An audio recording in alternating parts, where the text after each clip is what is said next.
Okay, सो lambda demo start करते हैं, पर पहले थ्रेड का जरा देख लेते हैं रनेबल वाला क्या किस्सा है ना। और उसके बाद फिर देखते हैं एनोनिमस इनर क्लास क्या होती है। उसके बाद फिर लैम्डा एक्सप्रेशंस के बारे में समझते हैं। बहुत इंपॉर्टेंट कॉन्सेप्ट है लैम्डा एक्सप्रेशन। साउंड थोड़ा कट रहा है। ओके, अब ठीक है? Is it okay? गुड, चलिए। Okay, so first of all मुझे बताइए एक थ्रेड आप कैसे बनाते हैं। तो आप कहेंगे सर हम थ्रेड बनाते हैं, एक क्लास लेते हैं, एक क्लास के अंदर हम थ्रेड को इनहेरिट कर लेते हैं। तो जिस क्लास के अंदर हम थ्रेड को इनहेरिट करते हैं उस क्लास के अंदर हम रन मेथड को ओवरराइड करते हैं और बस हमारा काम हो जाता है। सही है? सही है। सो मैंने यहाँ पर एक थ्रेड बनाई, suppose named as my thread. My माय थ्रेड में आपको एक पॉसिबिलिटी और बताई गई है कि प्रॉब्लम ये हो सकती है कि ऑलरेडी आपकी क्लास किसी और क्लास को इनहेरिट करती हो। जैसे मान लीजिए मेरी ये क्लास है जो एक्सटेंड्स करती है जे फ्रेम को। अगर ये क्लास मेरी ऑलरेडी जे फ्रेम को एक्सटेंड करती है, ऐसे में थर्ड क्लास को मैं इनहेरिट नहीं कर सकता। सही बात है? सही बात है। कहाँ चले गए भाई, आज क्या हो गया है? रिप्लाई क्यों नहीं कर रहे हैं आप लोग? हाँ, गुड। सो जावा का कहना है कि अगर आपने एक क्लास के अंदर कोई दूसरी क्लास इनहेरिट कर ली है, जैसे मान लीजिए इस माय थ्रेड के अंदर आपने ऑलरेडी जेफ्रेम को इनहेरिट कर लिया है, ऐसी स्थिति में यहाँ पर मैं एक्सटेंड नहीं कर सकता हमारी थ्रेड क्लास को। सो अगर आप थ्रेड क्लास को एक्सटेंड नहीं कर पाएंगे तो फिर काम कैसे चलेगा? आप इस माय थ्रेड को कभी थ्रेड नहीं बना पाएंगे ना। तो इस कारण से जावा ने आपको जो हायरार्की दी है उसके अंदर थ्रेड का भी एक पेरेंट है, और ये जो पेरेंट है थ्रेड का उसका नाम है रनेबल, और ये रनेबल एक्चुअली में एक इंटरफेस है। This is not a class, this is a interface. So sometimes when a class inherits another class, it is not possible to extend the thread class. So there is a provision that you can implement the runnable interface, and also you can make this class as a thread class. Clear? आया समझ? Good. Now, just observe one thing. मुझे एक बात बताओ, क्या thread वो है जो रन हो सकती है? Is it the thing? क्या थ्रेड वो है जो रन हो सकती है? It has the capability of executing something or running the code or itself it gets run, है ना? तो क्या थ्रेड रनेबल है? क्या इसके अंदर एबिलिटी है रन होने की? तो मैं कह सकता हूँ thread is actually a runnable. ऐसा कह सकता हूँ मैं? यस। तो जब भी हम इजर रिलेशनशिप लगाते हैं तो इजर रिलेशनशिप कहीं ना कहीं मेरे इनहेरिटेंस को दिखाता है। इसका मतलब थ्रेड क्लास में ऑलरेडी इस रनेबल इंटरफेस को इनहेरिट करके रखा है, और थ्रेड क्लास के पास जो रन मेथड है, दरअसल वो रन मेथड थ्रेड का खुद का रन नहीं है, वो रनेबल से इंप्लीमेंट किया गया रन है। क्लियर? आएगा समझ? Good. So if I want to create a thread via runnable, then what are the steps? तो आप कहेंगे सर सबसे पहले तो अपने को यहाँ पे इंप्लीमेंट करना होगा रनेबल को। तो मैंने कहा इंप्लीमेंट्स एंड रनेबल। ओके, जब मैंने कहा इंप्लीमेंट्स रनेबल तो प्रॉब्लम ये हो जाएगी कि रनेबल के मेथड को मुझे ओवरराइड करना पड़ेगा, that is public void run. तो मैंने कहा पब्लिक वॉइड एंड रन। ठीक, क्लियर? ओके, अब इस पब्लिक वॉइड रन के अंदर मैं एक लूप लगा देता हूं। मैंने कहा for integer i equals to 1, i less than equals to 5 and i plus plus, और इसको अपन प्रिंट कर लेते हैं। तो मैंने कहा system dot out dot println i। ठीक, clear? Okay, now I want to create the object of this thing. So this is the ending of my class. This is the thing. When I want to create the object of my thread, तो मैंने कहा my thread th is equals to new my thread. चलेगा ऐसा? चलेगा ना? Object create कर सकते हैं? Okay, but the problem is, if you want to execute this thread in proper manner, आपको start के थ्रू execution करवाना पड़ता है. We cannot directly call th dot run. सही बात है? I have to call the th dot start, not th dot run. Clear? But the problem is, यहाँ ध्यान से देखना आपने किसको इंप्लीमेंट किया है? रनेबल को। रनेबल के पास कौन सा मेथड था? सिर्फ रन, वो भी एब्स्ट्रैक्ट। तो आपने उसको बॉडी दे दी। अब आपने रन मेथड को बॉडी दे दी। अब यहाँ प्रॉब्लम ये हो रहा है कि अगर मैं यहाँ से कह दूं th डॉट स्टार्ट, तो जावा मुझे एरर देते हुए बोलेगी स्टार्ट मेथड है ही नहीं th के अंदर। सही बात है? स्टार्ट मेथड तो थ्रेड क्लास से बिलोंग करता है। स्टार्ट मेथड मेरे इस रनेबल से बिलोंग नहीं करता। और अगर आप बोलेंगे सर इसके अंदर आप स्टार्ट बना दीजिए, तो स्टार्ट अगर मैं बना भी दूंगा तो मुझे क्या पता स्टार्ट के अंदर की कोडिंग क्या थी, क्योंकि स्टार्ट के अंदर तो बहुत भारी भरकम कोडिंग लिखी हुई थी जिसके थ्रू वो थ्रेड पूल में शिफ्ट होता था, फिर सीपीयूज को उठा के रन को एग्जीक्यूट करवाता था। मतलब कुछ भारी भरकम काम था, वो मैं यहाँ कर नहीं सकता अपने हिसाब से, वो चीज रिवील नहीं की जावा ने। तो फिर मैं स्टार्ट को कॉल कैसे करूँ? तो इस काम को करने के लिए आपको थ्रेड क्लास का कंस्ट्रक्टर हेल्प करता है। आराम से सुनना, इस काम को करने के लिए हमें थ्रेड क्लास का कंस्ट्रक्टर हेल्प करता है। थ्रेड क्लास का कंस्ट्रक्टर कहता है okay create a object of thread, just observe. Clear? create the object of thread, but the problem is if you create the object of thread and I'm writing th dot start, तो आप कहेंगे sir अब th dot start call करने पे run ये वाला थोड़ी ना चलेगा। रन कौन सा चलेगा? थ्रेड क्लास का रन चलेगा। सही बात है? सही बात है? तो जावा बोलती है ठीक है, जावा बोलती है ठीक है, आप एक काम करो, आप थ्रेड का ऑब्जेक्ट बनाओ, इस थ्रेड के थ्रू स्टार्ट को कॉल करो, पर मुझे ऑब्जेक्ट में ये बता दो कि रन किस क्लास का कॉल करना है, और ये आप मुझे बताओगे कैसे? Via passing the object of runnable. फिर से मेरे वर्ड सुनना, via passing the object of runnable. अब आप मुझसे तुरंत बोलोगे sir runnable is a interface, it is not possible to create the object of runnable. सही है? सही है? यस। सो ये बुकिश लैंग्वेज है। बुक के अंदर यही कहा जाता है thread constructor demands the object of runnable, जिसका मतलब होता है आपको रनेबल का ऑब्जेक्ट नहीं भेजना है, आपको रनेबल के चाइल्ड का ऑब्जेक्ट भेजना है। अगर मैं आपसे बोलूं my thread is a runnable, तो यस और नो आप कहेंगे ना yes sir my thread is a runnable. अगर my thread is a runnable तो वो रनेबल का ऑब्जेक्ट है या नहीं है? आप कहेंगे यस सर, इनडायरेक्टली हम कह सकते हैं कि माय थ्रेड रनेबल का ऑब्जेक्ट है। सही बात है? क्लियर? तो जब भी इस तरीके से किसी भी बुक में किसी इंटरफेस के ऑब्जेक्ट की बात की जाए तो हम हमेशा ये कहते हैं इंटरफेस के ऑब्जेक्ट का मतलब होता है उसकी चाइल्ड क्लास का ऑब्जेक्ट। तो बुक में आपको यही पढ़ने को मिलेगा ऑब्जेक्ट ऑफ रनेबल। बुक में ऐसा स्पेसिफिक लिखा हुआ नहीं रहेगा कि object of child class of my thread. कुछ ही बुक हैं जो इस तरीके से प्रॉपर बताएंगी, नहीं तो वो डायरेक्ट बोल देती हैं object of runnable. Clear? So I have to pass the object of my thread. कैसे ऑब्जेक्ट पास करूं? Via new. सो मैंने कहा new my thread. Is it clear? Clear?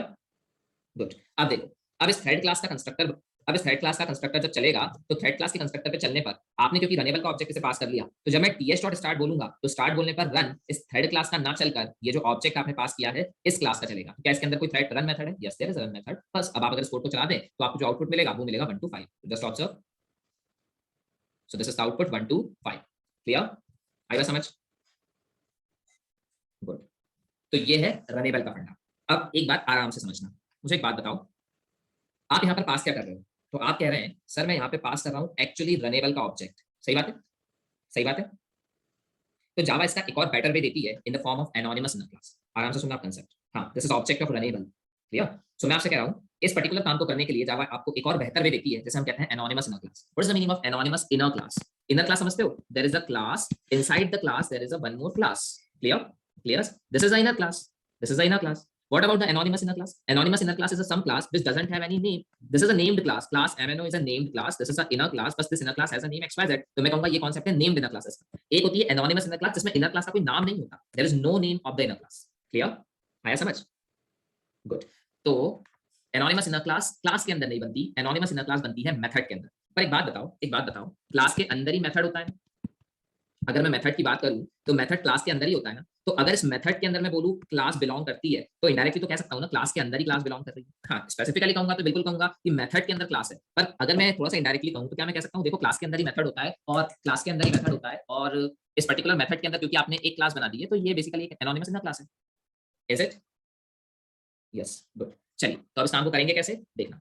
Anonymous inner class को करते वक्त हमें इस पूरे कोड की जरूरत नहीं पड़ी, तो मैं आपको एक नया कोड यहाँ पे करके दिखा देता हूँ। So just create the thread object. मैंने कहा thread th2 is equals to, हाँ बिल्कुल श्रेय वही तो बता रहा हूँ। देखो कैसे करेंगे, thread th2 is equals to new thread. अब यहाँ चाहिए मुझे रनेबल का ऑब्जेक्ट, कैसे बनाऊं? Just create anonymous inner class. This is anonymous inner class. ठीक, एनोनिमस इनर क्लास बनाई और इसके अंदर क्या डिफाइन करना है? इसके अंदर मेथड डिफाइन करना है। कौन सा वाला? Public void run. ठीक है, क्लियर? ओके, चलो अब यहाँ लिखता हूँ system dot out dot println और मैंने कहा हेलो फ्रॉम थ्रेड 2। क्लियर? ठीक है, यहाँ तक समझ आया? यहाँ तक समझ आया?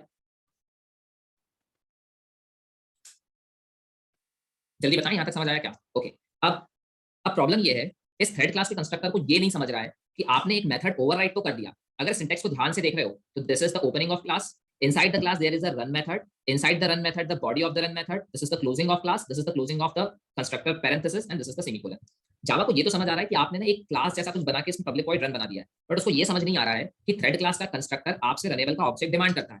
आपने क्या वाकई में ये चीज रनेबल के रूप में उसे दी? समझ रहे हो बात को? समझ रहे हो बात को? भाई टाइप चेकिंग करनी पड़ेगी ना, जावा स्ट्रांगली टाइप लैंग्वेज है। तो जो थ्रेड क्लास का कंस्ट्रक्टर है वो थ्रेड क्लास का कंस्ट्रक्टर क्या लेता है आपसे? थ्रेड क्लास का कंस्ट्रक्टर इस तरीके से बना हुआ है कि वो ऐसा रनेबल आर कुछ लेता है। अब मुझे एक बात बताओ, अगर मैं यहाँ से न्यू माय थ्रेड बोल भी दूं तो मुझे बताइए माय थ्रेड का पेरेंट है ना रनेबल? अगर माय थ्रेड का पेरेंट है रनेबल तो यहाँ से अगर मैं ऑब्जेक्ट पास करूं न्यू माय थ्रेड तो रनेबल का रेफरेंस उसे रख सकता है? आप बोलेंगे यस सर बिल्कुल रख सकता है। सही है। अब यहाँ पे प्रॉब्लम ये है, अब इस वाले इसमें प्रॉब्लम ये है, आपने एनोनिमस क्लास तो दे दी बट जावा ये बोल रही है ना एनोनिमस इनर क्लास है तो ठीक है, पर है किसके लिए? मतलब ये रनेबल को रिप्रेजेंट करती हुई एनोनिमस क्लास है, ये थ्रेड को रिप्रेजेंट करती हुई है, ये सीरियलाइजेबल को रिप्रेजेंट करती हुई है, ये कौन से इंटरफेस को रिप्रेजेंट करती हुई इनर क्लास है? तो हम बस उस चीज को रिप्रेजेंट करने के लिए यहाँ लिख देते हैं न्यू रनेबल। ठीक है, और फिर parenthesis and that's all. Clear? आया समझ? गुड। अब यहाँ पे सिंटैक्स एरर किस चीज का है वो अपन देख लेते हैं। public void run system.out.println, there is some syntax error, wait a minute। Okay चलिए कोई बात नहीं, मैं इसको फिर से लिख देता हूँ, शायद लिखने में मैंने कोई गलती की होगी। मैंने कहा न्यू थ्रेड और यहाँ कह दीजिए न्यू रनेबल, और जैसे ही आप कहेंगे न्यू रनेबल और इसके बाद इतना, और यहाँ कहिए अब पब्लिक वॉइड रन और यहाँ इतना। ठीक है, और अभी भी एरर आ रही है, क्या दिक्कत है? एक्सपेक्टेड क्लिक तो दिया, inside there is a, oh sorry इस कारण से एरर आ रही है शायद। यस ओके, पहले भी कोड सही था, मैंने नीचे कुछ गड़बड़ किया हुआ था इसलिए ऊपर में एरर आ रही थी। Okay so right now the system dot out dot println hello from thread 2 या थ्रेड 1 जो भी बोलना चाहते हैं आप, थ्रेड th2 ऐसा कर देते हैं। क्लियर? आया समझ? सो अब मुझे क्या करना है? अब मुझे स्टार्ट मेथड को कॉल करना है, just this thing th2 dot start, बस हो गया मेरा काम। अब चला दीजिए इस कोड को। सो this is 1 2 3 4 5 and hello from thread th2। आया समझ? Anonymous inner class.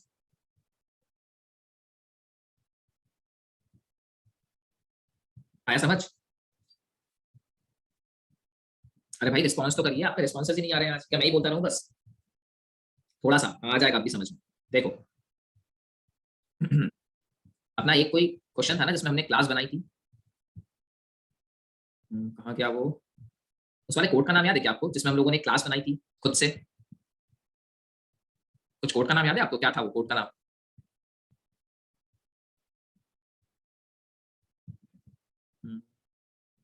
Swing demo 5, okay ठीक है। सो this is the swing demo 5 source package, swing demo 5 new jframe.java, बहुत बढ़िया, good.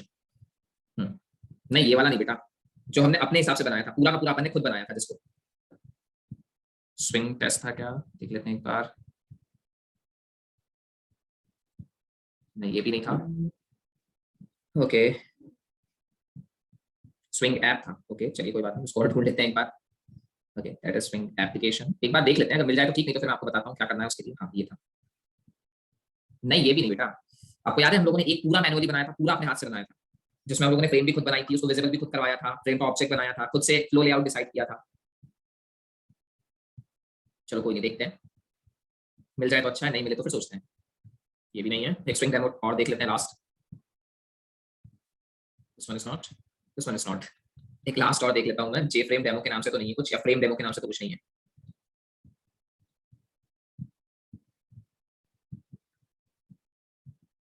JDBC lambda,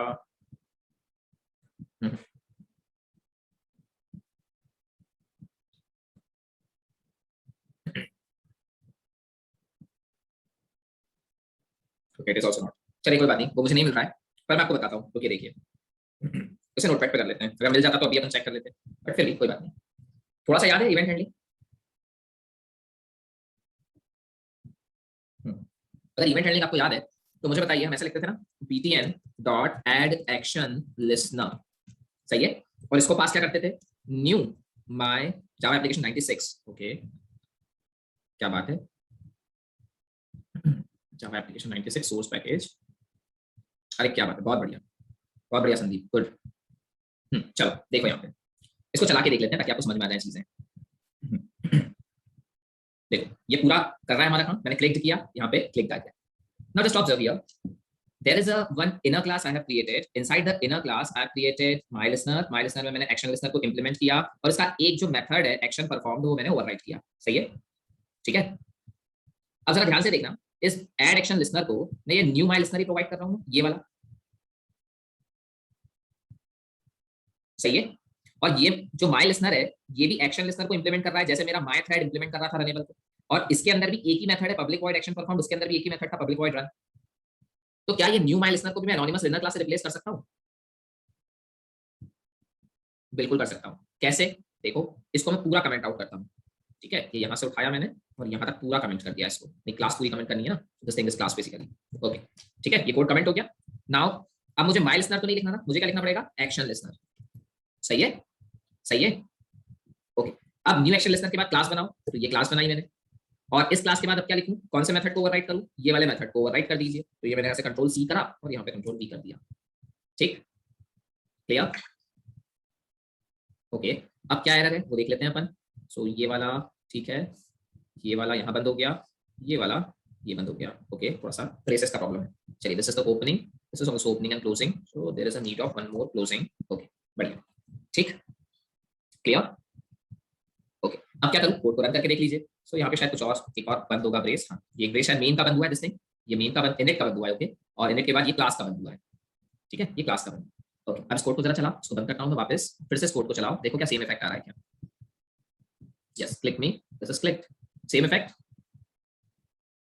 yes, so this thing is called as anonymous inner class। अब एक बात बताओ, इस पर्टिकुलर सेक्शन में क्लास क्या है, आप बोलोगे सर ये ब्रेस से लेके ये ब्रेस तक ये क्लास है ना, पर क्या इसके आगे आपने कहीं भी लिखा है दिस थिंग इज क्लास, नहीं ना भाई, अगर मैं ऐसा लिख दूं, देखना क्लास माय, जो भी लिखना है मुझे, my listener, so this thing is a class, और इस क्लास का नाम है माय लिसनर, ये क्लास की ओपनिंग और ये क्लास की क्लोजिंग, और इस क्लास के अंदर एक मेथड, पर मैंने क्लास को यहाँ पर कोई नाम नहीं दिया, सही है, तो अगर मैंने यहाँ क्लास को कोई नाम नहीं दिया, is it anonymous in a class, Yes, it is an anonymous class, and because this is an anonymous class, and inside the class there is a one class, inside there is a one method, action listener, add action listener. Inside that add action listener, I'm creating a one class. So this is a inner class and also anonymous class. So this becomes the anonymous inner class.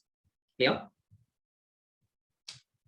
Okay, ये समझ आ रहा है? ये क्या है? ये इतना सा पोर्शन ये टाइप चेकिंग के लिए, क्योंकि अगर आपने एनोनिमस इनर क्लास बना दी तो एनोनिमस इनर क्लास बनाने पे कंपाइलर को दिक्कत महसूस होगी। कंपाइलर ये नहीं समझ पाएगा कि ये जो एनोनिमस इनर क्लास है क्या वाकई में ऐड एक्शन लिस्नर इस तरीके की कोई क्लास एक्सेप्ट करता भी है या नहीं। तो मुझे उसे बताना पड़ेगा कि हाँ ये जो क्लास है ये उसी की चाइल्ड क्लास है। किसकी चाइल्ड क्लास? एक्शन लिस्नर की। तो मैं यहाँ कह देता हूँ न्यू एक्शन लिस्नर। ये एक तरीके का इंडिकेशन है कि this thing is the object of action listener, but we know we can not create the object of action listener. This can be the object of child of the action listener.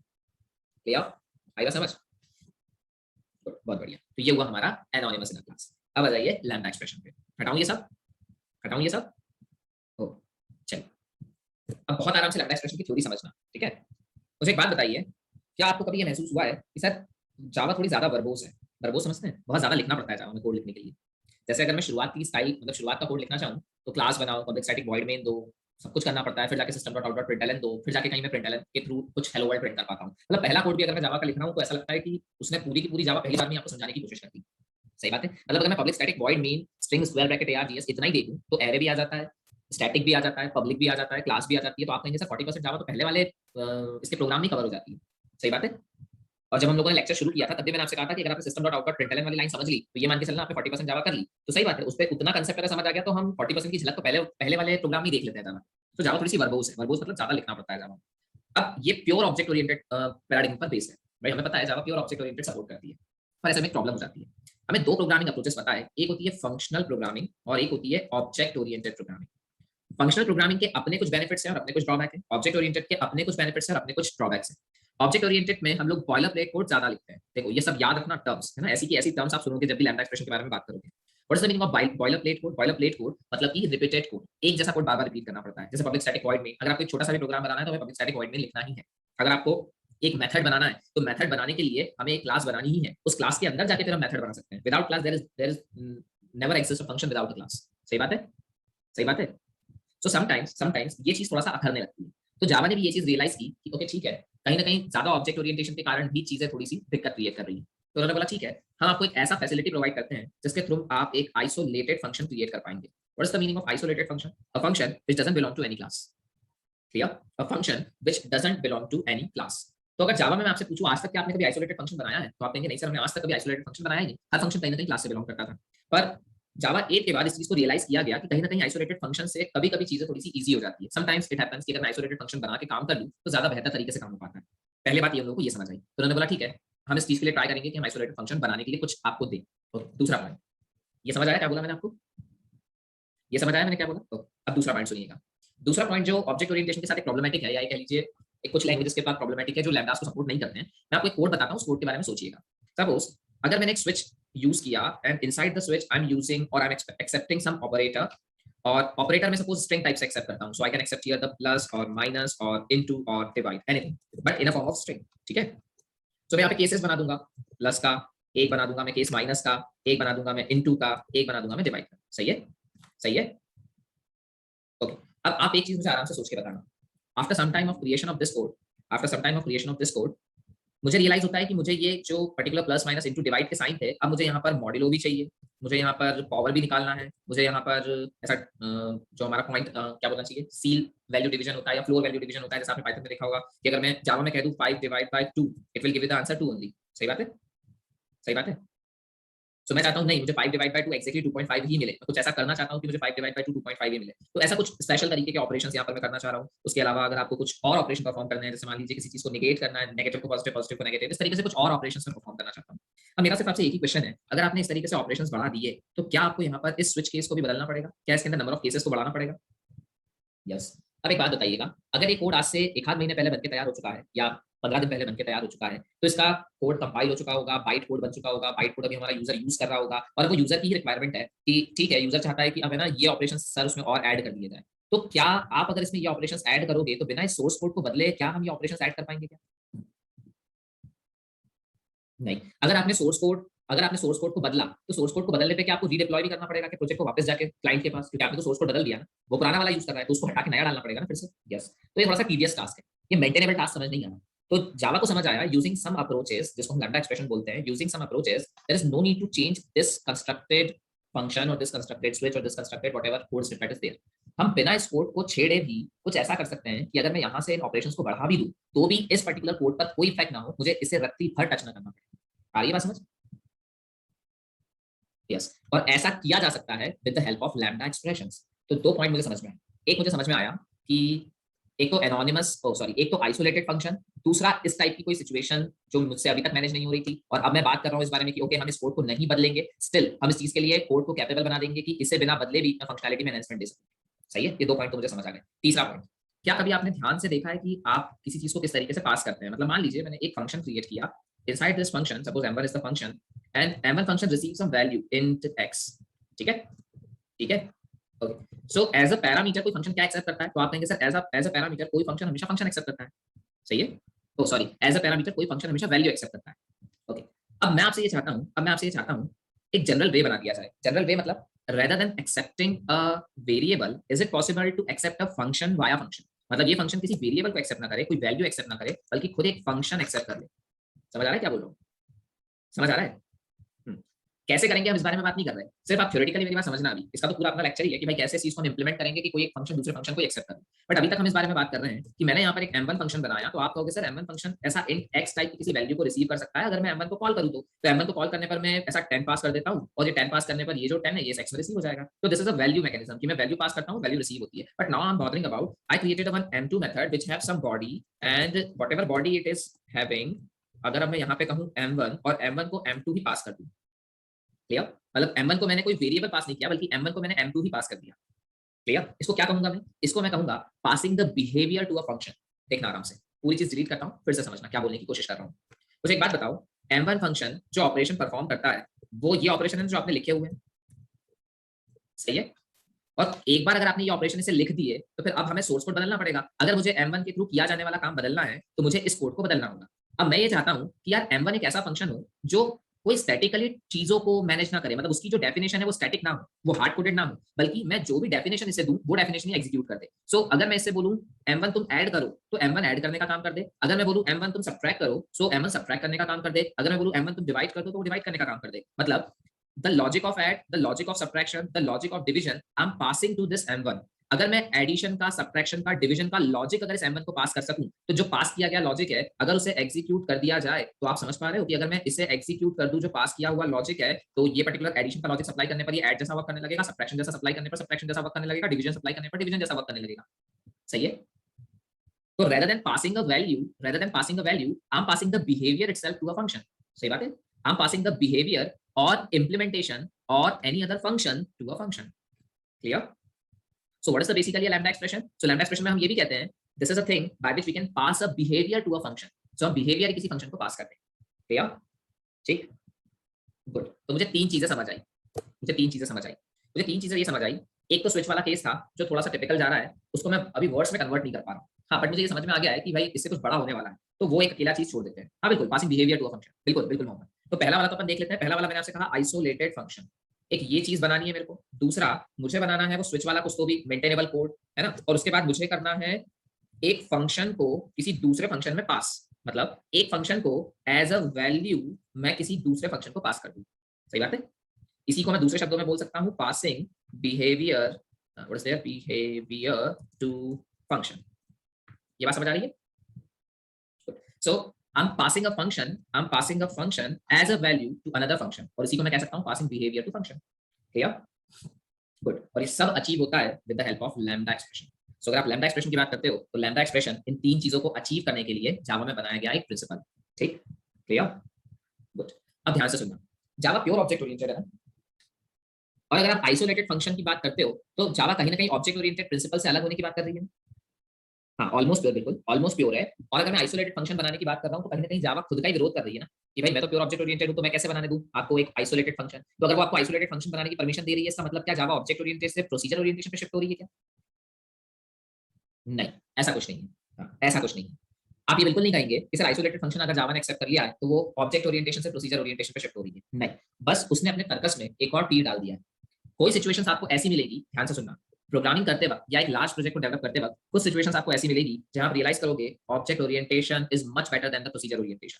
But कोई particular situation ऐसी मिलेगी जब आपको ऐसा लगेगा object orientation में हम unnecessarily verbose code लिख रहे हैं, हमें थोड़ा छोटा कोड लिखने की जरूरत है, और यहाँ पर अगर आइसोलेटेड वाली फंक्शनैलिटी मिल जाती तो मजा आ जाता। तो जावा ने सिर्फ अपने उस तीर वाले तर्कस के भंडार में एक नया तीर डाल दिया है in the terms of lambda expression, और आपके ऊपर ये जिम्मेदारी छोड़ी है कि आप प्रोग्रामर अपना सेंस यूज करो और खुद रियलाइज करो क्या ये वो सिचुएशन है जब मुझे प्रोसीजर ओरिएंटेशन फॉलो करना चाहिए, लैम्डा एक्सप्रेशंस की हेल्प लेनी चाहिए, या ये वो सिचुएशन है जहां पे मुझे ऑब्जेक्ट ओरिएंटेशन के थ्रू ही काम करना चाहिए। सो जावा ने ना तो ऑब्जेक्ट ओरिएंटेशन छोड़ा है, ना ही प्रोसीजर ओरिएंटेशन अपनाया है। उसने सिंपली आपको एक और टूल प्रोवाइड कर दिया है कि अब ये और पकड़ो और इसको अपने बेनिफिट के हिसाब से यूज कर सकते हो। Clear?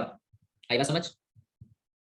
Good. And what is the biggest benefit of lambda expression? तो मैं आपसे कहूंगा biggest benefit of lambda expression ये तो है ही, पर ये तो ऐसे हैं जो टेक्निकल हो गए। अगर एक नॉर्मल बच्चे से हम बात करें जिसको कुछ ना समझ में आता हो, और अगर उसको हमें समझाने कि लैम्डा का सबसे अच्छा क्या यूज है, तो हम कहेंगे सिंपलिसिटी।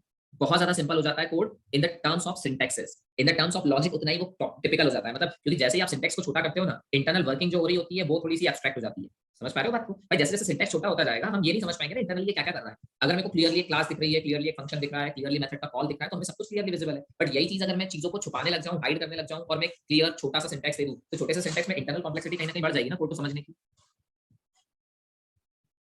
सही है? तो बस लैम्डा एक्सप्रेशन से कहीं ना कहीं लॉजिकल चीजें थोड़ी सी टिपिकल हो जाती है, लेकिन कोड सिंपल हो जाता है। तो जिसको लैम्डा एक्सप्रेशन आता है वो तो उसके लिए तो कोड सिंपल हो गया, क्योंकि उसे तो पता है लैम्डा एक्सप्रेशन इंटरनली कैसे काम कर रहा है, और उसके लिए जो लाइन अभी तक आपने 4-5 लाइनों में लिखा हुआ कोड था वो एक लाइन में लिखा हुआ कोड बन गया। तो अब आपको 4-5 लाइनों लिखने की जरूरत नहीं है, सिर्फ एक लाइन लिखो, एक लाइन में काम हो जाएगा लैम्डा से। क्लियर? दूसरी चीज, आपको सिंपलिसिटी तो मिली गई, साथ में कोड लेंथ भी आपकी कम हो गई। सो कोड लेंथ को रिड्यूस करना और सिंपल कोड क्रिएट करना, this is the major benefit of lambda expression. Clear? चलिए अब लैम्डा एक्सप्रेशन बनाते कैसे हैं देखिए जरा यहाँ। So lambda expression बनाने के लिए first of all I'm creating a one function public void add. Inside this add I'm accepting two parameters integer a comma integer b, and inside this I'm writing system dot out dot println, and here it is hello. Oh, not hello, it is a plus b. A plus b. Okay, and this is the closing. Clear? Okay. Now क्या आप इस add को किसी दूसरे function को पास करना चाहते हो? सही बात है। क्या आप इस ऐड को किसी दूसरे फंक्शन को पास करना चाहते हो? That means you have to assign this thing into some variable. सही बात है? सही बात है? क्लियर? ओके। अब मुझे एक बात बताना, अगर आप इसे किसी वेरिएबल में असाइन कर रहे हो, तो किसी वेरिएबल में असाइन करने पर जब आप इस फंक्शन को पास करोगे किसी m1 फंक्शन को, तो ऐड पास करोगे कि x पास करोगे? आप बोलेंगे ना सर x पास करेंगे। और अगर आप x पास कर रहे हो तो फिर इस ऐड का कोई मतलब है क्या? समझ रहे हो क्या कहने की कोशिश कर रहा हूँ? अगर आप किसी दूसरे फंक्शन को इस पर्टिकुलर फंक्शन को पास करने जा रहे हो, ये फंक्शन आप पास करना चाहते हो m1 को, अगर m1 फंक्शन को मैं ये वाला फंक्शन पास करूं तो आप x बोल के पास करोगे कि ऐड बोल के? तो आप बोलेंगे सर x बोल के। अगर x बोल के पास करना है तो x ही तो अब इसका आइडेंटिफिकेशन बन गया ना इस फंक्शन का, तो फिर दो आइडेंटिफिकेशन क्यों चाहिए? एक x भी चाहिए, दूसरा ऐड भी चाहिए, तो रिमूव दिस ऐड। क्लियर? ठीक। Good. Now you are talking about isolated functions. Isolated function मतलब जो किसी क्लास से बिलोंग ना करते हो। अगर एक क्लास से बिलोंग नहीं करता तो क्या पब्लिक, प्रोटेक्टेड, प्राइवेट जैसी कोई चीज का सेंस बनता है? नहीं ना, तो remove the public word also. Okay, now just observe. Now compilers are more intelligent. पहले जरूर कंपाइलर उतने इंटेलिजेंट नहीं होते थे, बट अब कंपाइलर बहुत इंटेलिजेंट हो गए, और कंपाइलर इस कोड के अंदर देखकर ये रिकॉग्नाइज कर लेते हैं कि इसके अंदर अगर कोई रिटर्न स्टेटमेंट नहीं है, that means the return type is void, and if there is any return statement then return type is not a void. Clear? Clear? So there is no need to return type, so there is no need to mentioning the return type also here. ठीक। अब कितना बच गया? अब आप बोलेंगे sir इतना बच गया, एक ये, एक system dot out dot println and a plus b। पर अगर मेरा ये पर्टिकुलर डेफिनेशन सिर्फ एक लाइन की है तो मुझे इसकी भी जरूरत नहीं है। Just remove the curly braces also. So कितना बच गया? int a comma int b system dot out dot println a plus b. Now just append this thing and apply a one arrow between this. So there is a parenthesis int a comma int b and there is an arrow. This is the denotation for the lambda expressions. ये denote करता है कि this thing is a lambda expression. तो आपने यहाँ पे एक arrow का सिंबल लगाया इसे लैम्डा बनाने के लिए, और यहाँ लिख दिया system dot out dot println a plus b. Now just observe. अब जैसे कंपाइलर्स इतने सेंसिबल हो गए हैं कि अंदर उसे देखने की जरूरत नहीं पड़ती कि रिटर्न है तो वॉइड, रिटर्न है तो वॉइड नहीं होगी, रिटर्न नहीं है तो वॉइड होगा। तो इस तरीके से अगर कंपाइलर थोड़ा सा सेंसिबल हो गया है तो वो इन टाइप्स को लेकर भी थोड़ा सा सेंसिबल हो गया है। मतलब अब उसे यहाँ पर एक्सप्लिसिटली इंट की जरूरत नहीं पड़ती। अगर मैं इसको कॉल करने जाऊंगा जब भी, तो वो यहाँ पर इजीली मैनेज कर लेगा कि this thing is actually a int, so I can remove this data type also from here. There is no need to write the int here. Clear? आएगा समझ? मतलब हम ये बोल सकते हैं कंपाइलर इतना सेंसिबल हो गया है कि उसे समझ में आ रहा है कि क्या पास किया जा रहा है, उसका टाइप क्या है। हाँ जो बिल्कुल जावास्क्रिप्ट में भी ऐसा है, लेकिन जावास्क्रिप्ट से ज्यादा टिपिकल अभी भी ये है, अभी आपने इसको पूरा नहीं समझा है। ठीक है? सो this is the a comma b system dot out dot println a plus b. This is just one lambda expression. Clear? ठीक है? गुड। अब जरा दूसरा देखो। सो एक और अपन बना लेते हैं। सो मैंने यहाँ पे कह दिया int। हाँ पाइथन में भी सब छोटा है, बट आपको एक बात बताऊं Mohammed, Python can not be your first language. Python जितनी सीधी दिखती है वो उतनी ही टेढ़ी लैंग्वेज है। इस मामले में सी और जावा में जरूर मानूंगा कि बेचारे सब कुछ रिवील कर देती है। जावा तो वाकई में, और सी तो सबसे ज्यादा शरीफ है इस मामले में कि सब रिवील कर देती है। जो वो कर रही है वो आपको बता देती है कि मैंने ऐसा किया है। मेमोरी मैनेजमेंट तक उसमें आपके हाथ में होता है कि आप उससे जो मेमोरी मैनेज कराना चाहते हो वो करा लो। पाइथन इस मामले में बहुत शार्प है। आप जब लिखते हो x = 10 इनसाइड द पाइथन, क्या आपको लगता है ये x एक वेरिएबल या 10 एक वैल्यू है? Inside the Python, whenever you write x = 10, do you feel this x is a variable and this 10 is a value? जल्दी जल्दी बताएं। पाइथन में अगर मैं ऐसा लिख दूं ना x = 10, तो 10 वैल्यू असाइन हो जाती है x में। ठीक है, मुझे ऐसा नहीं लिखना पड़ता int x। पाइथन में कोई टाइप ही नहीं होता, बस ऐसे लिखना होता है x = 10। जल्दी जल्दी बताइए, आपको x = 10 देख के क्या समझ आ रहा है? This x is a variable and 10 is a value, है ना? बट एक्चुअल थिंग क्या है? x is a object reference and 10 is a object value। ये ऑब्जेक्ट है खुद का, ये ऑब्जेक्ट है 10। This is not just a value, this is a object and this is a object reference. और ये किसका ऑब्जेक्ट है? आप बोलेंगे सर ये तो इंट का ऑब्जेक्ट हो गया, लेकिन इसके तुरंत बाद जब आप बोलते हो ना x = राम, तो पाइथन तब भी चला लेती है। क्यों चला लेती है? तो क्या अब x का रेफरेंस स्ट्रिंग का रेफरेंस हो गया? ये कैसे पॉसिबल है कि x अभी इंटीजर का रेफरेंस था और अब स्ट्रिंग का रेफरेंस बन गया? कुछ पॉलीमॉर्फिज्म टाइप चीज समझ आ रही है? इसका मतलब ये x का जो रेफरेंस होगा ना तो ये इंट का रेफरेंस है और ना ही स्ट्रिंग का रेफरेंस है, सबके पेरेंट का रेफरेंस है। इंट, स्ट्रिंग, फ्लोट, इन सबका जो पेरेंट होता होगा उसका अगर मैं इसे रेफरेंस बना दूं ना तो जाके ये काम पॉसिबल है, नहीं तो नहीं है ना। और यही पाइथन इंटरनली करती है। और पाइथन जब ये इंटरनली करती है तो बताती भी नहीं। और हमें ऐसा लगता है कि यार कितना इंटेलिजेंस है पाइथन के पास कि x = 10 लिख दो, 10 रख लेती है, x = राम लिख दो, राम भी लिख लेती है। ये काम पाइथन की बजाय जावा भी करती है, बस जावा दिखा के करती है कि हाँ पेरेंट का रेफरेंस है, चाइल्ड के ऑब्जेक्ट आ सकते हैं। और यही काम पाइथन भी करती है, पर पाइथन बिना बताए करती है। इसलिए आपको लगता है कि पाइथन बहुत ही आया समझ। तो वही तो बात है, कितना एब्स्ट्रैक्शन है सोचो। पाइथन पाइथन में किस लेवल तक एब्स्ट्रैक्शन दे दिया है, कुछ भी नहीं दिखाती पाइथन। ठीक है, पाइथन आपको कुछ भी नहीं समझ में आने देगी कि ये ऐसा हो रहा है कि ये ऐसा हो रहा है। वो तो बस इस सिंपलिसिटी के चक्कर में उसने सब चीजें एब्स्ट्रैक्ट कर दी है। और अगर मैं आपके सामने रिवील ना करूं तो हर बच्चा ये सोचता है कि x = 10 मतलब x ने 10 वैल्यू रख ली और x = राम मतलब x ने राम रख लिया। किसी के दिमाग में ये बात क्लिक नहीं करती उस टाइम पे एज अ बिगिनर कि भाई ये कैसे पॉसिबल है, एक वेरिएबल 10 भी रखा है, एक वेरिएबल राम भी रखा है। It is not possible normally. सही बात है, बिल्कुल। तो ऐसा बहुत इंटरनली पाइथन गेम खेल लेती है जो आपको बताती नहीं। ठीक है, बहुत बहुत टेढ़ी खीर है पाइथन, तो सीधी नहीं है। वो क्या होता है ना, सिंपलिसिटी के चक्कर में हम उसको सीधा समझ लेते हैं, लेकिन वो कितना शातिर दिमाग की है ना, वो आप रिकॉग्नाइज नहीं कर पाते हो। वो रिकॉग्नाइज तब होगा जब आप पाइथन पूरी पढ़ लोगे और फिर पता चलेगा ओहो ये तो इतना बड़ा गेम खेल रही है हमारे साथ, इसने हमें अंदाजा भी नहीं होने दिया कि ये कैसा कैसा हो गया। जैसे हम लोगों ने जब system.out.println पढ़ा था तब जाके पता चला था कि system.out.println ओवरलोडेड है। मतलब इसके उतने वर्जन हैं जितने आर्गुमेंट के लेता है। जैसे x पास कर दूं इंट का तो इंट वाला एक वर्जन है, और अगर str पास कर दूं स्ट्रिंग का तो स्ट्रिंग वाला भी एक वर्जन है। ये भी तो एक तरीके का पॉलीमॉर्फिज्म है ना, तो वहां पे भी पॉलीमॉर्फिज्म हो रहा था पाइथन में। ठीक है, इसलिए तो पाइथन भी ऑब्जेक्ट ओरिएंटेड है ना, almost pure object oriented Python भी। सही है ना। इसीलिए तो पाइथन भी ऑलमोस्ट प्योर ऑब्जेक्ट ओरिएंटेड है, क्योंकि उसके अंदर भी पहले दिन से ही ऑब्जेक्ट्स होते हैं, बस वो बताती नहीं है।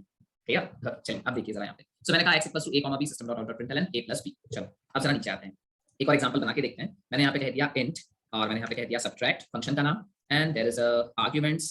इसको पब्लिक और बना देते हैं, पब्लिक int subtract। दो आर्गुमेंट ले लेते हैं, int x, int y, और इसको बॉडी दे देता हूं मैं return, and that is x - y। ठीक, क्लियर। ओके, अब इसको मुझे लैम्डा एक्सप्रेशन में कन्वर्ट करना है। अगर इसे मुझे लैम्डा एक्सप्रेशन में कन्वर्ट करना है तो suppose inside y I am receiving this thing. अगर इनसाइड y मैं इसको रिसीव कर रहा हूं तो इसके नाम की कोई जरूरत नहीं, नाम हटा दीजिए। Now because of this is not a class function, this is isolated function, no need of the public, हटाइए। कंपाइलर खुद सेंसिबल है कि रिटर्न वर्ड को देख के समझ जाता है कि this the return type is int, return type int हटा दीजिए। यहाँ पर return x - y because of this is a one line, so ये पूरे की जरूरत नहीं है, just apply a one arrow and return x - y। But if it is a single line and there is a return, no need of writing the return itself, remove the return also. And there is no need to write this int and this int. Just this thing is a lambda expression. Clear? अब बताओ, जावा ने भी abstract कर दी चीजें, अब वो बता नहीं रही है रिटर्न कैसे होगा, कहां से होगा, क्या होगा, सब कुछ अंदर अंदर कर रही है वो। ठीक है, नाउ द वन क्वेश्चन। अब यहाँ तक तो बात मेरे समझ में आ गई लैम्डा एक्सप्रेशन बनाते कैसे, बट अब एक क्वेश्चन ये है, अगर मैं यहाँ पर कोई भी वैल्यू जब असाइनमेंट ऑपरेटर के थ्रू यहाँ एक वेरिएबल में असाइन करता हूँ तो inside the Java I have to give the type here. सही है, I have to provide the type here. मुझे यहाँ लिखना पड़ता है int x = 10, या फिर मुझे यहाँ पे लिखना पड़ता है float y = 10.5f। सही है, सो ये काम तो आप यहाँ पे भी कर रहे हो ना, assigning the value into x। So if you are assigning the value into x, what about the data type of this x? Clear? Good। अब अगर आप इस x की डेटा टाइप की बात करते हो तो इस x की डेटा टाइप में आपकी हेल्प करता है functional interface. Now, to decide the type of this x and y, we need a one interface whose name is functional interface। अभी functional interface क्या होता है? आप बोलेंगे सर functional interface वो interface है जिसके अंदर सिर्फ एक abstract method होता है। If an interface contains only a one abstract method, it is called as functional interface। तो मुझे बताइए क्या runnable एक तरीके का functional interface है? जल्दी क्या रनेबल एक फंक्शनल इंटरफेस है? यस। क्या एक्शन लिसनर एक फंक्शनल इंटरफेस है? यस। और ऐसे ही क्या हम भी कोई इंटरफेस बना सकते हैं जिसके अंदर सिर्फ एक मेथड दे दें और वो एक फंक्शनल इंटरफेस बन जाए? आप बोलेंगे यस सर, बिल्कुल दे सकते हैं।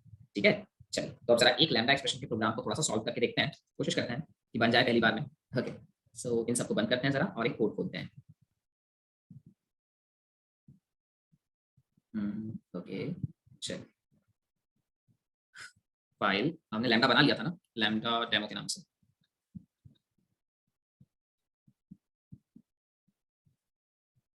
This is lambda demo. Okay, source package lambda demo, या चलिए तो ये कोड मैं हटा रहा हूँ यहाँ से एंड इसे भी हटा देता हूँ, फिलहाल मुझे इसकी जरूरत नहीं है।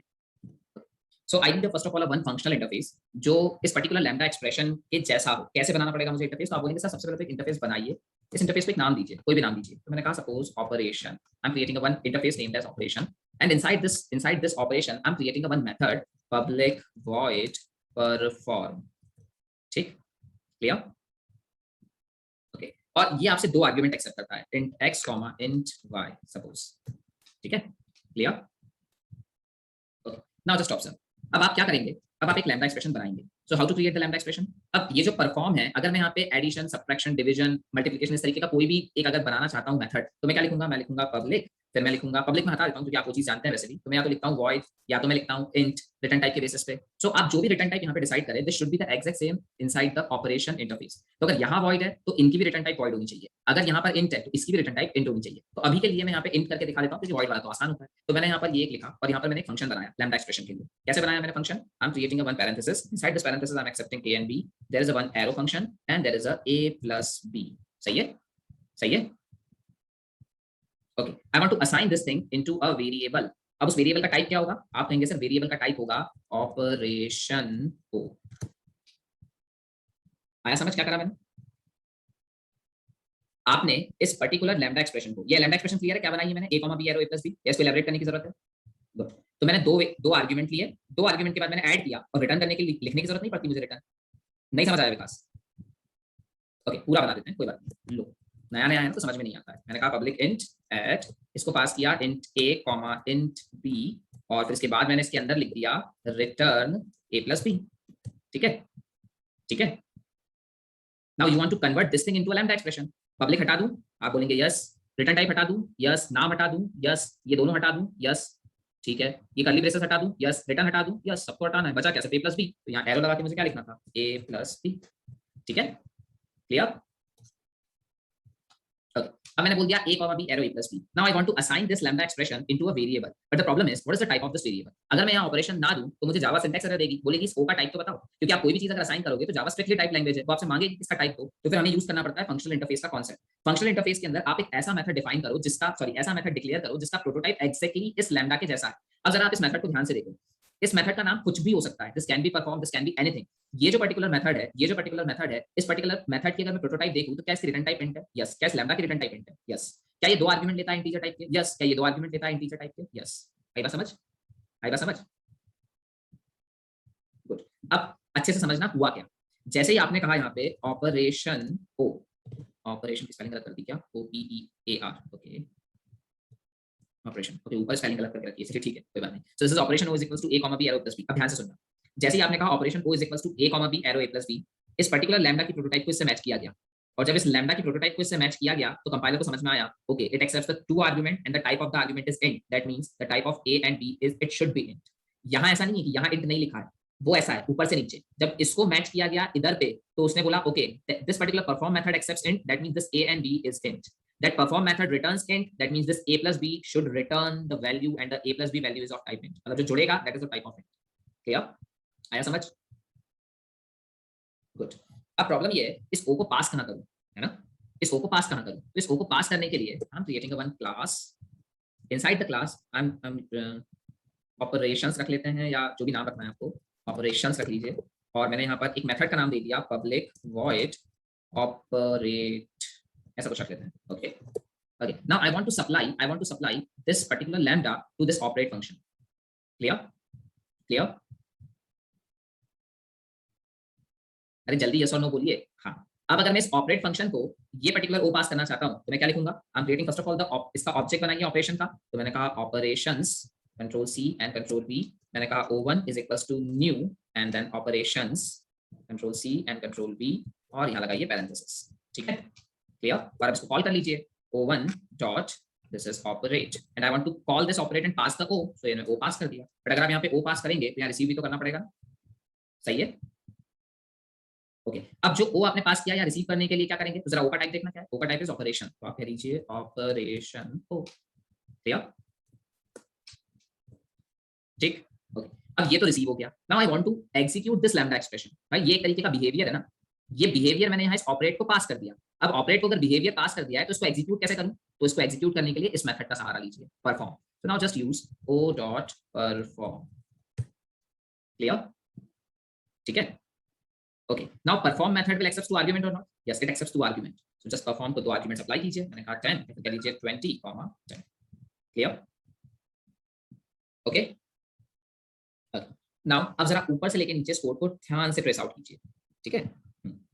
आपने किया क्या, आपने एक्चुअली एक लैम्डा एक्सप्रेशन बनाई, ये लैम्डा एक्सप्रेशन एक्चुअली इस मेथड का बिहेवियर है, ठीक है, ठीक है, ओके। क्योंकि लैम्डा एक्सप्रेशन एनोनिमस है, क्योंकि लैम्डा एक्सप्रेशन एनोनिमस है, तो एनोनिमस होने के कारण मुझे ये फैसिलिटी मिलती है, this thing is a behaviour because it is anonymous, this is a behaviour and this behaviour belongs to this perform, सही है, सही है। And whenever you are passing O1 dot operate O, so ये behaviour आपने यहाँ पर पास कर दिया और फिर ये परफॉर्म को यही बिहेवियर मिला और ये बिहेवियर परफॉर्म ने एग्जीक्यूट किया। तो यहाँ पर अगर मैं O डॉट परफॉर्म कॉल कर लूं तो मुझे बताइए O डॉट परफॉर्म क्या रिटर्न करेगा A प्लस बी, और अगर ये रिटर्न करेगा A प्लस बी तो उसे प्रिंट करने के लिए क्या कहना पड़ेगा, system dot out dot println, और इसके अंदर कह दूं O डॉट परफॉर्म। आया समझ, गुड। अब मुझे एक बात बताना, अगर ये कोड मैंने मेरे यूजर को दे चुका हूँ, अभी तक मेरे पास सिर्फ एक ऑपरेशन था कि मुझे सिर्फ ऐड करना है, ठीक है, अभी तक मेरे पास सिर्फ एक ऑपरेशन तक था, मुझे ऐड करना है। इसको अगर मैं चलाकर देखूं तो जरा देखिए तो ऐड हो रहा है क्या, एक मिनट जरा देखिए, ओके एडिशन का रिजल्ट मुझे मिल रहा है 30, सही है, मुझे एडिशन का रिजल्ट मिल रहा है 30। अब क्योंकि 30 मुझे मिल रहा है और ये कोड ऑलरेडी मैं दे चुका सामने वाले, अब मैं चाहता हूं कि सामने वाले ने मुझे रिक्वायरमेंट दी कि अब है ना माइनस वाला भी करो, प्लस वाला भी करो और डिवाइड वाला भी करो, इनटू वाला भी करो।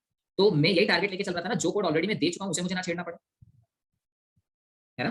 तो अब मैं इस पर्टिकुलर कोड को नहीं छेड़ना चाहता और इस पर्टिकुलर कोड को ना छेड़े बिना भी मैं पूरा ऑपरेशन परफॉर्म कर सकता हूं। कैसे, just make the more lambda expressions. मैंने कहा कंट्रोल बी से हटा दीजिए, O लिख दीजिए सर, और यहाँ कह दीजिए A माइनस बी, और यहाँ पे एक और लैम्डा एक्सप्रेशंस बना दीजिए। अच्छा इसको नीचे करते हैं नहीं तो फिर ये गड़बड़ हो जाएगा, यहाँ बनाइए कंट्रोल बी और एक और बना दीजिए, और ये लाइन भी एक बार कॉपी कर दीजिए, control C and control B and control V, and यहाँ बना दीजिए A माइनस बी, यहाँ बना दीजिए A इंटू बी, क्लियर, ठीक है।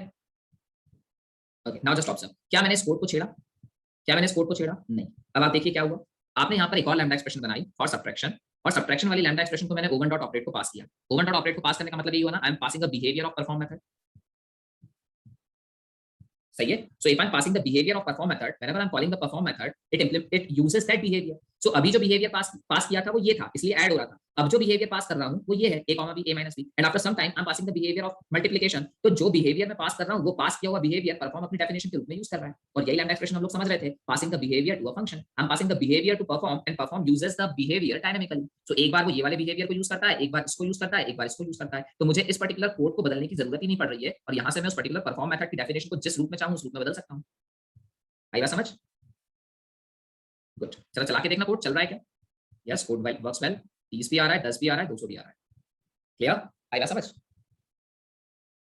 गुड। इसका मतलब एग्जिस्टिंग कोड में मुझे कुछ नहीं करना, I have to just write some more code, ये सब मोर कोड लिख दीजिए और एक्सिस्टिंग कोड को छेड़ने की जरूरत नहीं। This is the benefit of your lambda expressions, clear, आया समझ, गुड। अब जरा ध्यान से देखना, इधर आराम से देखना, if I am creating here thread th is equals to new thread, just observe this thing, ये क्या है, ऑपरेशन O1 है ना, एक इंटरफेस, इस इंटरफेस को मैं बना देता हूं runnable, this is a runnable interface, ठीक है, ठीक है। इस रनेबल इंटरफेस को मैंने एक ऑब्जेक्ट दिया न्यू माय थ्रेड का, और न्यू माय थ्रेड जो था बेसिकली उसने रनेबल को इंप्लीमेंट किया था, आ रहा है समझ, ऐसे किया था ना अभी हमने, ओके। अब ये जो R है, ये जो R है, ये मैं पास करूंगा ना यहाँ पे, सही है, सही है। अब जरा इसको इससे मैच करना, देखना जरा ध्यान से, क्या ये ऑपरेट मेथड एक फंक्शनल इंटरफेस का रेफरेंस लेता है क्या, यस, नीचे देखना, क्या ये एक method which is a constructor, constructor is also a method, it also accepts the reference of a functional interface because ये रनेबल भी एक तरीके का फंक्शनल इंटरफेस है। So if this particular reference इसके लिए मुझे ऐसा कोई चाइल्ड क्लास बनाने की जरूरत नहीं पड़ी और मैंने सीधे सीधे एक लैम्डा एक्सप्रेशन यहाँ पे पास कर दिया, तो क्या मैं इस केस में भी एक लैम्डा एक्सप्रेशन पास कर सकता हूँ? कैसे करेंगे लैम्डा एक्सप्रेशन पास? सिंपल सी बात है, ऐसे आप यहाँ लिखिए runnable R equals to public void run है ना, पब्लिक वॉइड रन को क्या करूं, पब्लिक हटाइए, वॉइड हटाइए, रन हटाइए, सिर्फ पैरेंथेसिस, कोई आर्गुमेंट नहीं है, एरो, और उसके बाद system dot out dot this one system dot out dot println hello from lambda thread. ठीक है, ठीक है, क्लियर। और ये आर मैं यहाँ पास कर सकता हूँ, क्लियर। अब आप मुझे बता दो, अगर ये आर मैं यहाँ पास कर सकता हूँ तो आर की जो वैल्यू है वो भी तो डायरेक्ट पास कर सकता हूँ। तो क्या करूं, इन दोनों को कमेंट करूं और रेदर देन इतना पूरा लिखने की बजाय मैं यहाँ लिख दूं control C and control B और यहाँ पे ये आर की जगह पर ये कोड उठा के पेस्ट कर दूं, control C and control B, ये हटा दीजिए यहाँ से और ये भी हटा दीजिए। ठीक, क्लियर। और अब क्या करूं, अब कह दीजिए th dot start, done, done, चलाऊं इसको, हेलो फ्रॉम लैम्डा थ्रेड। आई बात समझ? अब एक बात बताना, पहले आपने ये काम कैसे किया था? शुरुआत में आज के लेक्चर में रनेबल से बना के एक क्लास बनाई, उसके अंदर रनेबल को इंप्लीमेंट किया, रन को ओवरराइट किया, रन को ओवरराइट करने के बाद फिर उसका ऑब्जेक्ट बनाया माय थ्रेड का और वो कंस्ट्रक्टर को पास किया। ठीक है, ये थी वर्बोस अप्रोच। सही बात है, रिपीट करना पड़ा बहुत सारा कोड, है ना? गुड। अब एक बात बताओ, उससे अच्छा अप्रोच कौन सा था? एनोनिमस इनर क्लास वाला। मुझे क्लास नहीं बनानी पड़ी, मैंने डायरेक्ट यहीं पर एनोनिमस इनर क्लास पास कर दी। सही है, और उसमें भी मुझे थोड़ा सा ज्यादा लेंथी कोड लिखना पड़ा, थोड़ा सा कोड तो लिखना ही पड़ा था। Now this is the lambda approach. कितने लाइन में हुआ काम? जो काम आप अभी तक पहले क्लास बना के ऐसा 8-10 लाइनों में कर रहे थे, एनोनिमस इनर क्लास ने उसको 4-5 लाइनों में कन्वर्ट किया और लैम्डा ने उठा के उसे 1 लाइन में कन्वर्ट कर दिया। सो this is the benefit of lambda expression. Clear, आया समझ? गुड। बट अब आप एक बात बताओ, ये मुझे अच्छा इसलिए लग रहा है क्योंकि ये 1 लाइन में है। मान लीजिए यहाँ पर मुझे इस पर्टिकुलर रन मेथड के अंदर कुछ 10-15 लाइनों का काम करना है। अगर मुझे इस पर्टिकुलर मेथड के अंदर 10-15 लाइनों का काम करना है तो मुझे यहाँ कर्ली ब्रेस लगाना ही पड़ेगा। भाई अगर सिंगल लाइन होती है तो हम कर्ली ब्रेस मिस करते हैं, अगर मुझे मल्टीपल लाइन है तो मुझे यहाँ पे कर्ली ब्रेस लगाना मैंडेटरी हो जाता है। और उसके बाद फिर मैं यहाँ सेमीकोलन लगाऊंगा, फिर एंटर करूंगा, फिर यहाँ पे कुछ लाइनें लिखूंगा, फिर एंटर करूंगा, कुछ लाइनें लिखूंगा, फिर एंटर करूंगा, कुछ लाइनें लिखूंगा। तो आपको समझ आ रहा है ये जो मैंने काम कर दिया है, ये काम एक तरीके से देखा जाए तो एनोनिमस इनर टाइप ही हो गया, बस आपने थोड़ा सा तो कोड यहाँ से हटाया है। सही है, तो मुझे बताइए क्या लैम्डा एक्सप्रेशन हर जगह एप्लीकेबल है या हर जगह बहुत अच्छे हैं क्या? मतलब अगर मैं आपसे इस बारे में चर्चा करूं तो क्या आप मुझे बता सकते हैं लैम्डा एक्सप्रेशन हर जगह बहुत अच्छे हैं? नहीं, हर जगह बहुत अच्छे नहीं, ये वो अलग ही दिख रहा है मुझे। अगर वो हर जगह बहुत अच्छे होते हैं ना तो कोड को हर जगह कंसाइज करते हैं, लेकिन जब मेरे पास मल्टी लाइन कोड होता है तो lambda expression as good as anonymous inner classes. Anonymous inner classes में 2-3 लाइनें और लिखनी पड़ती है, बस मुझे पब्लिक वॉइड रन और लिखना पड़ता है, बाकी बाकी चीजें बच जाती है ना? सही है, तो लैम्डा एक्सप्रेशन तब बहुत अच्छा जब मेरे पास कोड सिर्फ 1 या 2 लाइन का, पर लैम्डा एक्सप्रेशन तब अच्छा नहीं है जब मैं कहूं मेरे पास कोड बहुत सारी लाइन का। Even though this particular principle applicable in Python also. Python में भी लैम्डा एक्सप्रेशन के लिए यही लिमिटेशन, पाइथन में भी लैम्डा एक्सप्रेशन के लिए कहा जाता है अगर आपका कोड छोटा है तो लैम्डा यूज करो तो बहुत अच्छा लैम्डा, लेकिन अगर पाइथन में भी कोड कॉम्प्लिकेटेड होने लगे ना तो लैम्डा यूज करने पे सिंटैक्टिकल टिपिकलिटी और बढ़ जाती है, तो कोड जो होता है रीडेबिलिटी स्पॉइल कर देता है, मतलब आप कोड रीडेबल नहीं रह जाता। आया समझ? Good. So this is all about your lambda. ठीक है, गुड, बहुत बढ़िया। चलिए, ओके, सो कोई डाउट होगा इसको पूछ लें।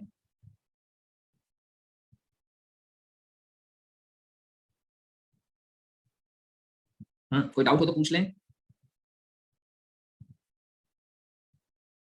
चलिए, लास्ट क्लास बचा है और आप लोगों का ना ऐसा लग रहा है कि अब जावा झिलाना बंद हो गई आपसे, है ना? मतलब ऐसा लास्ट क्लास की 2-3 क्लासेस बची है और आपको ऐसा लग रहा है सर बहुत हो गया।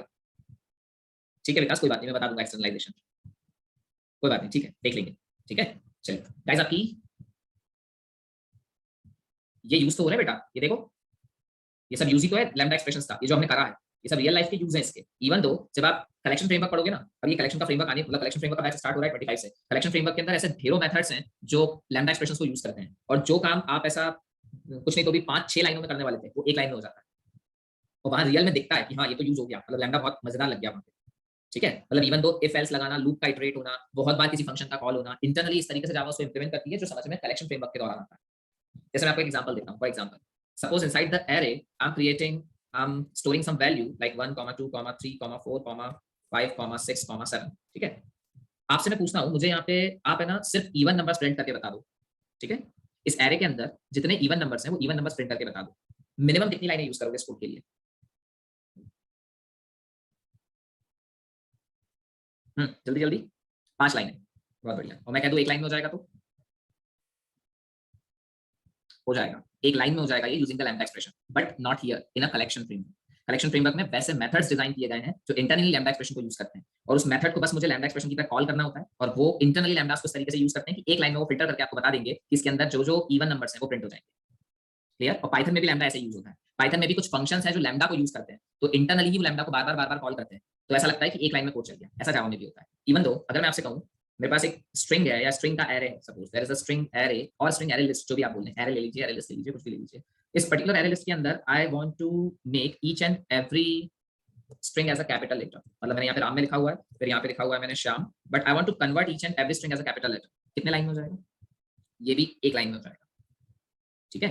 And it is due to lambda expressions. But problem यही है, उसके लिए वो मेथड्स पढ़ने पड़ेंगे जो कलेक्शन फ्रेमवर्क में दिए गए हैं। उसके थ्रू ही समझ आएगा कि एक लाइन में कैसे काम होता है। Basic of lambda expression is that much only. Now this is the advance part of lambda expression with Java internal users, क्योंकि अब उसके लिए मुझे कलेक्शन फ्रेमवर्क के मेथड्स आपको बताने पड़ेंगे। ठीक है?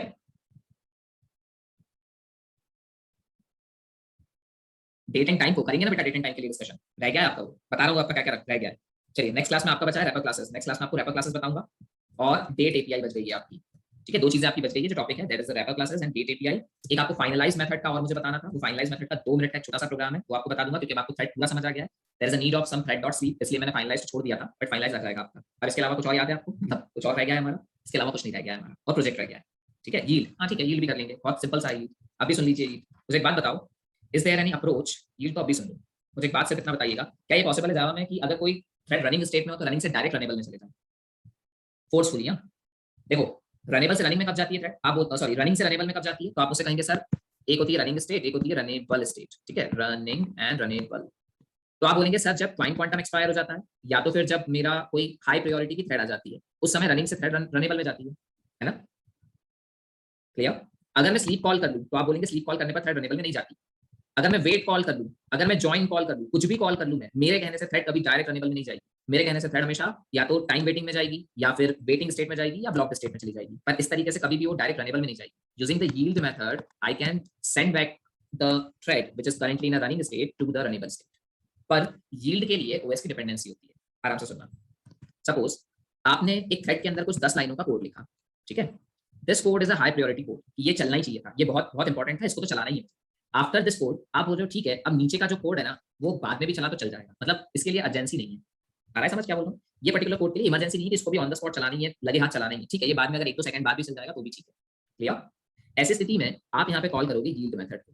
यील्ड मेथड का कॉल क्या बोलता है? यील्ड मेथड का कॉल ओएस के लिए एक इंस्ट्रक्शन होता है। ओएस के लिए यील्ड मेथड इंस्ट्रक्शन जनरेट करता है कि हमारे थ्रेड ने इंपॉर्टेंट काम खत्म कर लिया है, अगर आप चाहो, ओएस को ये रिक्वेस्ट है, अगर आप चाहो तो ये जो थ्रेड अभी एग्जीक्यूशन में है इसको रनेबल में डाल दो, अगर आप चाहोगे तो इसको रनेबल में डाल देना और आप किसी दूसरी थ्रेड को सीपीयू अलॉट कर देना। बट क्योंकि ये एक रिक्वेस्ट है तो ओएस आपके इस यील्ड के कॉल को इग्नोर भी कर सकता है। क्लियर? अगर ओएस को लगा कि हाँ ठीक है यील्ड का कॉल जनरेट किया है तो मैं थ्रेड को रनेबल में वापस डाल दूं रनिंग से, तो डाल देता है। पर अगर उसको लग रहा है कि नहीं मेरे पास इतनी ज्यादा कोई थ्रेड्स नहीं है थ्रेड पूल में, आपकी चल रही है तो चलने दो, मेरे को कोई दिक्कत नहीं है, तो वो यील्ड को इग्नोर भी कर देता है। तो yield is not guaranteed function कि वो आपके रनिंग स्टेट से चीजों को रनेबल में ले ही आए। हाँ, यील्ड के साथ में डिपेंडेंसी, बाकी इसमें कहाँ डिपेंडेंसी है? स्लीप में नहीं है डिपेंडेंसी। ठीक है, यील्ड में है। वेट में तो बिल्कुल डिपेंडेंसी नहीं। आप देखोगे वेट में डिपेंडेंसी होने के बावजूद भी ओएस मजबूर हो जाता है कामों को करने के लिए। सही बात है, सही बात है। तो आप कोई भी फंक्शन पढ़ लो, ओएस पे डिपेंडेंसी तो हमेशा रहेगी। ठीक है, okay. So just what is the working of yield, आपको समझ में आना चाहिए। यील्ड की मेन वर्किंग है, अगर कोई थ्रेड रनिंग स्टेट में है तो रनिंग स्टेट से उसे रनेबल में डायरेक्ट भेजने के लिए। एक प्रोग्रामर चाहे तो रनिंग से रनेबल में भी भेज सकता है using the yield method, but yield method guarantee नहीं लेता कि रनिंग से रनेबल मेथड चली ही जाएगी। हो सकता है वो रनिंग स्टेट में ही कंटिन्यू करे और जब टाइम क्वांटम एक्सपायर हो या फिर कोई हाई प्रायोरिटी की थ्रेड आए तभी जाके वो रनिंग से रनेबल में शिफ्ट करे। So it is completely OS choice कि वो यील्ड के कॉल को मानता है या यील्ड के कॉल को इग्नोर कर देता है। ठीक है, क्लियर? क्या बताता है? इंटरनल और एक्सटर्नल कमांड नॉट रिकॉग्नाइज्ड। किस तरीके से? संदीप एक बार फोटो खींच के व्हाट्सएप कर देना, ठीक है?